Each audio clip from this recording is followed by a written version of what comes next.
Psychologist ആണ് പോലും. എന്തോന്ന് സൈക്കോളജി? ഇവരെന്ത് സൈക്കോളജിയാണ് പഠിച്ചത്? ഇപ്പം മതിയായി കാണുമല്ലോ അല്ലേ? ഇങ്ങനെയുള്ള ഓരോരുത്തർ ഇറങ്ങുമ്പോണ്ടല്ലോ യഥാർത്ഥത്തിലുള്ള സംഭവങ്ങൾക്ക് പോലും ഒരു സപ്പോർട്ട് കിട്ടാതെ പോകും. യഥാർത്ഥത്തിൽ സംഭവിക്കുന്ന കാര്യങ്ങൾക്ക് പോലും ആളുകൾ സംശയത്തോടെ നോക്കാൻ തുടങ്ങും. മുൻ ജനപ്രതിനിധിയാണെന്നൊക്കെയാണ് പറയണേ. ജനങ്ങളെ പ്രതിനിധീകരിച്ച് ഇങ്ങനെയുള്ള കാര്യങ്ങളൊക്കെയാണ് ചെയ്തത്. റീച്ചിന് വേണ്ടിയും വൈറലാകാൻ വേണ്ടിയും വീഡിയോ എടുക്കുക, അത് സോഷ്യൽ മീഡിയയിൽ പോസ്റ്റ് ചെയ്യുക, അതുവഴി ഒരാളുടെ ജീവൻ എടുക്കുക. അതാണ് കഴിഞ്ഞ ദിവസം നമ്മൾ കണ്ടത്. ശരിക്കും പറഞ്ഞാൽ ആ വീഡിയോ ഇൻസ്റ്റയിൽ പോസ്റ്റ് ചെയ്ത ആ വീഡിയോ കണ്ടപ്പോൾ തന്നെ ഒരുപാട് പേര് റിയാക്ട് ചെയ്തിരുന്നു, ഒരുപാട് കമൻറ്റുകൾ ഉണ്ടായിരുന്നു. ആ വീഡിയോയിൽ ഒറിജിനാലിറ്റി, അതായത് അവരത് ക്രിയേറ്റ് ചെയ്തെടുക്കുകയാണ് ചെയ്തത്. അവർ മനഃപൂർവ്വം, അത് ആ വീഡിയോ 2 ആംഗിളിൽ നിന്നാണ്. ഒരാംഗിളിൽ നോക്കിയിട്ടുണ്ടെങ്കിൽ അവർക്ക് ശരിക്കും നല്ല ഡിസ്റ്റൻസ് ഉണ്ട് അവർ തമ്മിൽ, നല്ല ഗ്യാപ്പ് ഉണ്ട്. രണ്ടാമത്തെ ആംഗിളിൽ നിന്ന് അവരങ്ങോട്ടേക്ക് പോയി അയാൾ ഇറങ്ങാൻ വേണ്ടി നിൽക്കുകയാണ്. ഇറങ്ങുന്ന ടൈമിൽ കയ്യോ കാലോ അങ്ങോട്ടും ഇങ്ങോട്ടും എടുക്കുമ്പോൾ തൻ്റെ ദേഹത്ത് മുട്ടണം എന്നുള്ള രീതിയിൽ അങ്ങോട്ടേക്ക് പോയി ഇടിച്ച് നിന്നിട്ട് വീഡിയോ ക്രിയേറ്റ് ചെയ്തിട്ട് അത് സോഷ്യൽ മീഡിയയിൽ പോസ്റ്റ് ചെയ്തിരിക്കുന്നു. അതിന് ആളുകൾ റിയാക്ട് ചെയ്തപ്പം അതിനൊരു എക്സ്പ്ലനേഷൻ വീഡിയോ, ആ എക്സ്പ്ലനേഷൻ വീഡിയോയിൽ അവർ പറയുന്നത് കേട്ടിട്ടുണ്ടെങ്കിൽ എനിക്ക് ശരിക്കും പറഞ്ഞാൽ അതിശയം തോന്നിയത്. അവരൊരു കൺസൾട്ടൻറ്റ് സൈക്കോളജിസ്റ്റ് ആണ് പോലും. ഇതൊക്കെ ഒരു സൈക്കോളജിക്കൽ പ്രോബ്ലം ആണെന്ന് അങ്ങനെ അറിയാമെങ്കിൽ, ഇതിപ്പോൾ ഒറിജിനൽ ഇൻസിഡൻ്റ് ആണ്, അദ്ദേഹം മിസ്ബിഹേവ് ചെയ്തിട്ടുണ്ടായിരുന്നെങ്കിൽ തന്നെ അവരങ്ങനെയല്ലായിരുന്നു പ്രതികരിക്കേണ്ടിയിരുന്നത്. അവരൊരു യഥാർത്ഥത്തിലൊരു സൈക്കോളജിസ്റ്റ് അങ്ങനെ ആയിരുന്നെങ്കിൽ, നമ്മൾ നോർമലി ഇപ്പോൾ ഡോക്ടേഴ്സ് അല്ല സൈക്കോളജിസ്റ്റ് ഒക്കെ പറയുന്നത് ഇതൊരു അങ്ങനെ മിസ്ബിഹേവ് ചെയ്യുന്ന ഒരു അസുഖമാണെന്നാണല്ലോ. അപ്പോൾ അങ്ങനെയുള്ളപ്പം ഒരിക്കലും അവർ ഈ രീതിയിൽ അല്ല അതിനെ ട്രീറ്റ് ചെയ്യേണ്ടത്. അതുപോട്ടെ, ഇവിടുത്തെ സംഭവത്തിൽ അങ്ങനെ ഒരു സംഭവം ഉണ്ടായിട്ടില്ല. അത് ആ വീഡിയോ കണ്ട എല്ലാവർക്കും അറിയാൻ പറ്റും. ആ പുള്ളിയുടെ അടുത്തേക്ക് പോയി നിന്ന് അയാൾ അങ്ങോട്ടും ഇങ്ങോട്ടും പോകുമ്പോൾ ദേഹത്ത് തട്ടുന്നുണ്ട്. അത് അയാൾ മനഃപൂർവ്വം ഒന്നും ചെയ്തതല്ല. അതുകൊണ്ട് തന്നെയാണല്ലോ ആ പുള്ളി അത്രയും മനസ്സും വിഷമിച്ചിട്ടാണ് ആത്മഹത്യ ചെയ്തിരിക്കുന്നത്. അപ്പം സാധാരണ ആളുകൾ, ചിലപ്പോൾ നോർമൽ ആയിട്ടുള്ള ആളുകൾ ബസ്സിലൊക്കെ വെച്ച് എന്തെങ്കിലും ഇൻസിഡൻറ്റ് ഉണ്ടായാൽ പെട്ടെന്ന് റിയാക്ട് ചെയ്യും. അപ്പോൾ അവിടെ റിയാക്ട് ചെയ്യാണ് വേണ്ടത്. അങ്ങനെ ഒറിജിനൽ ഇൻസിഡൻ്റ് ആയിരുന്നെങ്കിൽ അവർ റിയാക്ട് ചെയ്തേനെ. ഇത് അവർ വീഡിയോ ഓൺ ചെയ്ത് വെച്ച്, മൊബൈൽ ഓൺ ചെയ്ത് വെച്ചിട്ട് അയാളുടെ അടുത്തേക്ക് പോയി നിന്ന് വീഡിയോ ക്രിയേറ്റ് ചെയ്തിരിക്കുന്നു. എന്നിട്ട് സൈക്കോളജിസ്റ്റ് ആണ് പോലും. എന്തോന്ന് സൈക്കോളജി? ഇവരെന്ത് സൈക്കോളജിയാണ് പഠിച്ചത്? ഇപ്പം മതിയായി കാണുമല്ലോ അല്ലേ?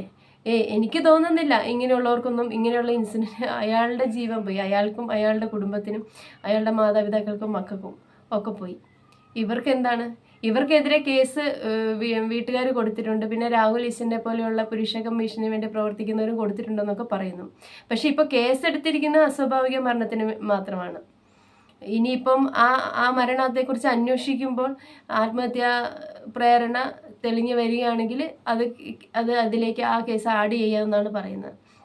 ശരിക്കും പറഞ്ഞാൽ ഇതൊക്കെ ഇങ്ങനെയൊക്കെ കൈകാര്യം ചെയ്താൽ മതിയോ? ഇപ്പം തന്നെ പിടിച്ച് അകത്തിട്ടിട്ട് അവർക്ക് കുറച്ച് നല്ലൊരു ശിക്ഷ തന്നെ കൊടുക്കേണ്ടതാണ്. കാരണം ഇങ്ങനെയുള്ള ഒറിജിനൽ ഇൻസിഡൻറ്റുകൾ, മനഃപൂർവ്വം പെൺകുട്ടികളെ അപമാനിക്കുന്ന അല്ലെങ്കിൽ അങ്ങനെയുള്ള ഇൻസിഡൻറ്റുകൾ ഒരുപാടുണ്ട് കേട്ടോ. എല്ലാം അങ്ങനെയൊന്നും ഇപ്പോൾ ക്രിയേറ്റ് ചെയ്യുന്നതെന്ന് പറയാൻ പറ്റില്ല. പക്ഷേ അങ്ങനെയുള്ളിടത്തൊന്നും ലേഡീസ് ഇങ്ങനെയല്ല പ്രതികരിക്കണേ. അവരാദ്യം ക്യാമറ ഓൺ ചെയ്ത് വെച്ചിട്ട് ഫിൽറ്ററൊക്കെ ഇട്ട് വെച്ച് വീഡിയോ എടുക്കുകയല്ല ചെയ്യുന്നത്. അങ്ങനെ ഒറിജിനലായിട്ട് തന്നെ തൻ്റെ ദേഹത്ത് ഒരാൾ ബാഡ് ടച്ച് അങ്ങനെയൊന്നും ഉണ്ടായിട്ടുണ്ടെങ്കിൽ അവരത് സ്പോട്ടിൽ റിയാക്ട് ചെയ്യുന്ന പെൺകുട്ടികളാണെങ്കിൽ സ്പോട്ടിൽ റിയാക്ട് ചെയ്യുകയാണ് ചെയ്യുന്നത്. അപ്പോൾ അങ്ങനെ റിയാക്ട് ചെയ്താൽ എന്താണ്, നമുക്ക് കൂടെയുള്ളവർ അല്ലെങ്കിൽ സഹയാത്രികർ സഹകരിക്കില്ല എന്നാണോ? സഹകരിക്കും. അത് ജെനുവിൻ ആയിരിക്കണം എന്നേ ഉള്ളൂ. ചില കുട്ടികൾ റിയാക്ട് ചെയ്യാൻ കഴിയില്ലാത്ത കുട്ടികൾ അത് സഹിച്ചു പോകുന്നവരും ഉണ്ട്. പക്ഷെ അങ്ങനെയുള്ള സംഭവങ്ങളൊക്കെ ഒരുപാടുള്ളപ്പോഴും ഇപ്പോൾ ഇതൊരു ട്രെൻഡായി മാറിക്കൊണ്ടിരിക്കുക. അങ്ങനെയുള്ള ഒറിജിനൽ സംഭവങ്ങളിൽ നിന്ന് പ്രചോദനം ഉൾപ്പെട്ടിട്ട് ഇപ്പോൾ ഇത് വൈറലാവാനുള്ളൊരു വഴിയാണെന്ന് എടുത്തിട്ട് ഇപ്പം ബസ്സിലും ട്രെയിനിലും അവിടെ ഇവിടെയൊക്കെ ഇരുന്ന് ഇങ്ങനെയുള്ള വീഡിയോകളാണ്. അങ്ങനെയാണെങ്കിൽ എങ്ങനെയാണ് ഇനിയിപ്പോൾ വിശ്വസിച്ച് ആണുങ്ങളെല്ലാം ബസ്സിൽ കയറുന്ന? നമ്മുടെ നാട്ടിൽ ബസ്സിൽ അങ്ങോട്ടും ഇങ്ങോട്ടും പോകുമ്പോൾ കാലും കൈയും മുട്ടുകയും തട്ടുകയും ഒക്കെ ചെയ്തെന്ന് വരും. ഇതെല്ലാം ഇങ്ങനെ ഷൂട്ട് ചെയ്യാനും ഇതൊക്കെയാണെങ്കിൽ അങ്ങനെയാണെങ്കിൽ 2 തരം ബസ്, ലേഡീസ് ബസ്സും ജെൻസ് ബസ്സും, അങ്ങനെ 2 ബസ്സൊക്കെ ഉണ്ടാക്കേണ്ടി വരും. എന്തായാലും വളരെ സങ്കടമായിട്ടുള്ളൊരു കാര്യമാണ്. ആ മനുഷ്യന് എത്രത്തോളം, അതായത് ആ വ്യക്തി അങ്ങനെ ചെയ്തിട്ടില്ല എങ്കിൽ, അങ്ങനെ മനഃപൂർവ്വം അല്ലെങ്കിൽ ആ വ്യക്തി എത്രത്തോളം വിഷമിച്ചിട്ട് എത്രത്തോളം മനസ്സ് വന്നിട്ടാണ് സൂയിസൈഡ് ചെയ്തത്. അതൊന്നും ഇവർക്കൊന്നും ഒരു വിഷയമല്ല. ഇവർക്ക് എങ്ങനെയെങ്കിലും റീച്ച് ആയാൽ മതി. ഇപ്പോൾ ഈ നാട്ടിൽ എന്താ പറയുക, സ്ത്രീകൾക്ക് ഒരുപാട് പരിരക്ഷ കിട്ടുന്നുണ്ട്. സ്ത്രീകൾക്ക് നേരെയുള്ള അതിക്രമങ്ങൾക്ക് ഒരുപാട് കാര്യങ്ങളുണ്ട്. ഈ പുരുഷന്മാർക്ക് എന്ത് സുരക്ഷയാണ് ഈ നാട്ടിലുള്ളത്? നിങ്ങൾ ചിന്തിച്ചിട്ടുണ്ടോ? ഈ പുരുഷന്മാർക്ക് എന്ത് ശിക്ഷയാണ് ശരിക്കും പറഞ്ഞാൽ ഈ വനിതാ കമ്മീഷനൊക്കെ പോലെ തന്നെ ഒരു പുരുഷ കമ്മീഷനും വേണ്ടതല്ലേ? ഈ ഒരുപാട് കാര്യങ്ങൾ സ്ത്രീകൾക്ക് ഒരുപാട് അതിക്രമങ്ങൾ നേരിടേണ്ടി വരുന്നുണ്ട്, ഒരുപാട് വിഷയങ്ങൾ ഉണ്ടാകുന്നുണ്ട്. ഓക്കെ, അതിനൊക്കെ സ്ത്രീകൾക്ക് സുരക്ഷ ആവശ്യമാണ്. പക്ഷെ ആ ഒരു നിയമത്തെ യൂസ് ചെയ്തുകൊണ്ട് അല്ലെങ്കിൽ ചൂഷണം ചെയ്തുകൊണ്ട് സാധാരണക്കാരെ അല്ലെങ്കിൽ ഒരാളെ കുടുക്കാൻ വേണ്ടി അല്ലെങ്കിൽ ഒരാളെ വിഷയത്തിലാക്കാൻ വേണ്ടി, ഇതിപ്പോൾ അയാളോട് ഇവർക്ക് യാതൊരു വൈരാഗ്യം ഒന്നും ഉള്ളതല്ല, ഇവർക്കൊന്ന് സ്വന്തം വൈറലാവാൻ വേണ്ടി ഒരു പാവപ്പെട്ട ചെറുപ്പക്കാരനെ ജീവനാണ് അവർ പാവപ്പെട്ട ചെറുപ്പക്കാരനെ ബലിയാടാക്കി. എന്തൊരു കഷ്ടമായിട്ടുള്ള കാര്യമാണല്ലേ? ഇതിനൊക്കെ ഒരു തടയിടേണ്ട എന്തായാലും ആവശ്യമാണ്. ഇനി ഇതൊരിപ്പോഴൊരു ട്രെൻഡായി മാറിയിരിക്കുകയാണ്. പല വീഡിയോസ് ഞാൻ കണ്ടു, അതിൽ ഒറിജിനൽ വീഡിയോ ഉള്ളതുണ്ട്, ഒറിജിനൽ അല്ലാത്ത ഇങ്ങനെ ഫേക്ക് ആയിട്ട് ക്രിയേറ്റ് ചെയ്ത വീഡിയോകളുണ്ട്. ഈ ട്രെൻഡ് ഇങ്ങനെ തുടർന്ന് പോയിട്ടുണ്ടെങ്കിൽ എങ്ങനെയാണ് ശരിയാവുന്നത്? ഇതിനൊരു തടയിടേണ്ട ആവശ്യമാണ്. അതിന് എത്രയും പെട്ടെന്ന് തന്നെ ആ പെൺകുട്ടിയുടെ പേരിൽ കേസെടുത്ത് നല്ലൊരു ശിക്ഷ കിട്ടുക തന്നെയാണ് വേണ്ടത്. അവർക്ക് ഇപ്പോഴും ഒരു കൂസലുണ്ടെന്ന് എനിക്ക് തോന്നുന്നില്ല. കാരണം രണ്ടാമത്തെ അവരുടെ എക്സ്പ്ലനേഷൻ വീഡിയോയിലൊക്കെ അവർ പറയുന്നുണ്ട്, അവർ നമുക്ക് ക്ലാസ് എടുത്ത് തരികയാണ് എന്തൊക്കെയോ പറഞ്ഞിട്ട്. അങ്ങനെ ഒരു സൈക്കോളജിസ്റ്റ് അല്ലെങ്കിൽ അവർ യഥാർത്ഥത്തിൽ സൈക്കോളജിസ്റ്റ്, അവരെവിടെ നിന്നാണ് സൈക്കോളജി പഠിച്ചത്? അങ്ങനെയാണെങ്കിൽ അവരിങ്ങനെയാണോ ചെയ്യേണ്ടത്? വീഡിയോ ക്രിയേറ്റ് ചെയ്ത് സോഷ്യൽ മീഡിയ പോസ്റ്റ് ചെയ്യണം വേണ്ടത്? എന്തായാലും കൊള്ളാം. ഇവരെയൊക്കെ ആ സ്പോട്ടിൽ, ഇന്നലെ ഈ വിവരം അറിഞ്ഞ ആ സ്പോട്ടിൽ തന്നെ അറസ്റ്റ് ചെയ്ത് ജയിലിൽ കൊണ്ടുപോയിടേണ്ടതാണ്. പക്ഷെ അവിടെയും നിയമത്തിൻ്റെ പരിരക്ഷ സ്ത്രീകൾക്ക് തന്നെ.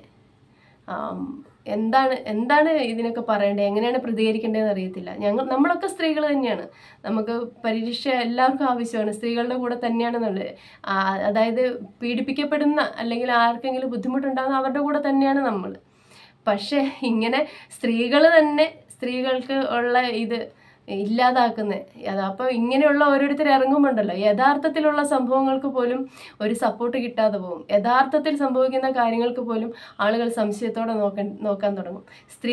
സ്ത്രീകൾ തന്നെയാണ് ഇങ്ങനെയുള്ള സ്ത്രീകളാണ് അബലകളായ സാധാരണക്കാരായ സ്ത്രീകൾക്ക് എപ്പോഴും വിഷയമായി വരുന്നത്.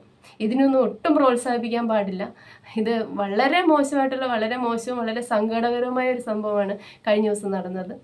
ഇനി അങ്ങനെ ഒരു ചെറുപ്പക്കാരൻ്റെ ജീവൻ അയാൾ ബലി കൊടുത്തിരിക്കുകയാണ്. ഇങ്ങനെയുള്ള കാര്യങ്ങൾ ഇനിയെങ്കിലും സ്റ്റോപ്പ് ആവണം. ഇപ്പം അവർക്ക് സമാധാനമായി കാണുമല്ലോ അല്ലേ? കൺസൾട്ടൻറ്റ് സൈക്കോളജിസ്റ്റിന് നല്ല സമാധാനമായിട്ടുണ്ടാവും. അവർക്ക് ഇനി ഉറങ്ങാൻ സാധിക്കുമോ? അല്ല ഇനിയിപ്പോൾ അങ്ങനെയുള്ള ക്രൂര മനസ്സൊക്കെ ആയിരിക്കും അവരുടെയൊക്കെ. യഥാർത്ഥ ശിക്ഷ എന്തായാലും നിയമത്തിൻ്റെ ഇത് കിട്ടണം. അങ്ങനെ കിട്ടിയില്ലെങ്കിൽ പോലും അവർക്ക് ദൈവം, മുകളിലുള്ള ദൈവം, നമ്മൾ പറയില്ലേ ദൈവം കൊടുത്തോളൂ എന്ന് പറയില്ലേ, അവർക്കിനി ഏതെങ്കിലും ഒരു സമാധാനത്തോടെ ഒരു കാര്യങ്ങൾ ചെയ്യാൻ പറ്റുമോ? മുൻ ജനപ്രതിനിധിയാണെന്നൊക്കെ പറയണേ, ജനങ്ങളെ പ്രതിനിധീകരിച്ച് ഇങ്ങനെയുള്ള കാര്യങ്ങളൊക്കെയാണ് ചെയ്തത്. എന്തായാലും കൊള്ളാം, വളരെ സങ്കടമായിട്ടുള്ള കാര്യമാണ്. എന്തായാലും ഇതിനെതിരെ എല്ലാവരും, സോഷ്യൽ മീഡിയ മൊത്തം ഇപ്പോൾ അവർക്കെതിരെയാണുള്ളത്. എന്തായാലും എല്ലാവരും പ്രതികരിക്കണം. ഇങ്ങനെയുള്ള കാര്യങ്ങൾ ഇനി ആവർത്തിക്കാൻ പാടില്ല.